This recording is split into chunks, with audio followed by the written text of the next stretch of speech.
ঝমঝমিয়ে বৃষ্টি পড়ছে। পুরনো এই জমিদার বাড়ির আনাচে কানাচে যেন কোনো না বলা কথা ফিসফিস করছে। ধুলোমাখা জীর্ণ আসবাবপত্রের উপর মোমবাতির কাপা কাপা আলো এক অদ্ভুত মায়াজাল তৈরি করেছে। অয়ন পেশায় সাংবাদিক, কিন্তু নেশা তার অতীন্দ্রিয় রহস্য খোঁজা। হাতে তার ক্যামেরা, চোখে এক অদম্য জেদ। লোকমুখে শোনা এই অভিশপ্ত বাড়ির রহস্য আজ সে উন্মোচন করবেই। হঠাৎ করেই অয়নের পিঠের শিরদাঁড়া দিয়ে একটা ঠান্ডা স্রোত বয়ে গেল। তার মনে হল কেউ একজন তার খুব কাছে দাঁড়িয়ে আছে। ধরফর করে পেছনে ঘুরতেই সে দেখল সমীর কাকাকে, জমিদার বাড়ির বৃদ্ধ কেয়ারটেকার, হাতে একটি টিমটিমে হারিকেন। দাদাবাবু, এই সময়ে ভেতরে আসাটা ঠিক হয়নি। এই বাড়ি খুব একটা অতিথি বৎসল নয়। সমীর কাকার গলার স্বর কোনো পুরনো কুয়োর গভীর থেকে উঠে আসা শব্দের মতো শোনাল। অয়ন একটু জোর করে হেসেই উত্তর দিল, আরে সমীর কাকা, আপনি? ভয় পাইয়ে দিয়েছিলেন তো। আপনিই তো সেদিন বলেছিলেন বাড়িটা এখন একদম ফাঁকা, তাই ভাবলাম কিছু ছবি তুলে নিই। সমীর কাকা কোনো উত্তর দিলেন না, শুধু তার ঘোলাটে চোখে অয়নের দিকে এক পলক তাকিয়ে বললেন, ফাঁকা কি আর পুরোপুরি হয়? দেওয়ালগুলোরও কান আছে দাদাবাবু। তবে সাবধান, এখানে আলো আর ছায়ার খেলা বড় অদ্ভুত। বৃদ্ধের ছায়াটা হারিকেনের আলোয় দেওয়ালে প্রকট হয়ে ফুটে উঠল, কিন্তু অয়ন খেয়াল করল ছায়াটা যেন একটু বেশিই দীর্ঘ। রাত এখন 2টো। বৃষ্টির বেগ কিছুটা কমে এলেও জানালার বাইরে বাতাসের একটানা শু শু শব্দ এক বিভীষিকা তৈরি করছে। অয়ন ড্রয়িং রুমের মখমলের সোফায় বসে নিজের নোটবুক গুছিয়ে নিচ্ছিল। পাশে টেবিলে রাখা মোমবাতিটা তখন নিভু নিভু।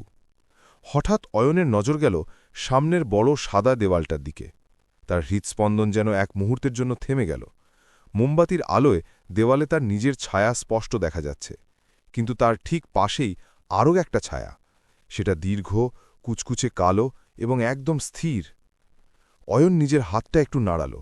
দেওয়ালে তার ছায়াটাও হাত নাড়াল, কিন্তু দ্বিতীয় ছায়াটা, সেটা পাথরের মতো অচল। ঘরে অয়ন ছাড়া আর কেউ নেই, তবুও দেওয়ালে সেই বাড়তি ছায়াটা কার? কে কে ওখানে? সমীর কাকা, মজা বন্ধ করুন, অয়ন চিৎকার করে উঠল। কিন্তু উত্তরে এলো কেবল জানালার পাল্লার খটখট শব্দ। সে দেখল দ্বিতীয় ছায়াটা ধীরে ধীরে নড়তে শুরু করেছে, কিন্তু সেটা ঘর থেকে সরছে না, বরং অয়নের নিজের ছায়ার দিকেই গুটি গুটি পায়ে এগিয়ে আসছে।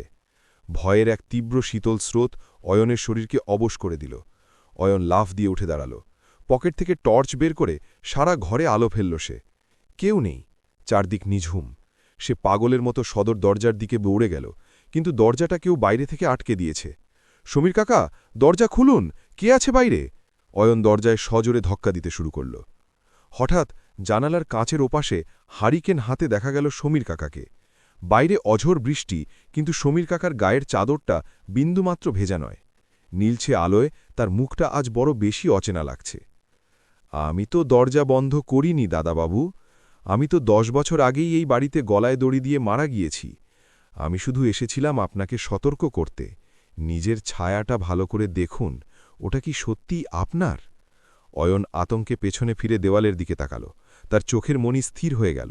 সে দেখল দ্বিতীয় ছায়াটা এখন তার শরীরের সাথে মিশে যাচ্ছে। আর সবচেয়ে ভয়ঙ্কর ব্যাপার, অয়নের নিজের যে আসল ছায়াটা ছিল সেটা দেওয়াল থেকে ছিঁড়ে বেরিয়ে এলো, তারপর একটা জীবন্ত মানুষের মতো জানালা দিয়ে অন্ধকারে মিশে গেল। পুরো ঘরটা হঠাৎ নিকষ কালো অন্ধকারে ডুবে গেল। শুধু শোনা গেল অয়নের একটা অস্ফুট চিৎকার, যা বৃষ্টির শব্দে মুহূর্তেই মিলিয়ে গেল। পরদিন সকালে জমিদার বাড়ির সামনে অয়নকে পাওয়া গেল ঠিকই, কিন্তু পাড়া প্রতিবেশীরা দেখল প্রখর রোদে দাঁড়িয়ে থাকলেও অয়নের শরীরের কোনো ছায়া মাটিতে পড়ছে না।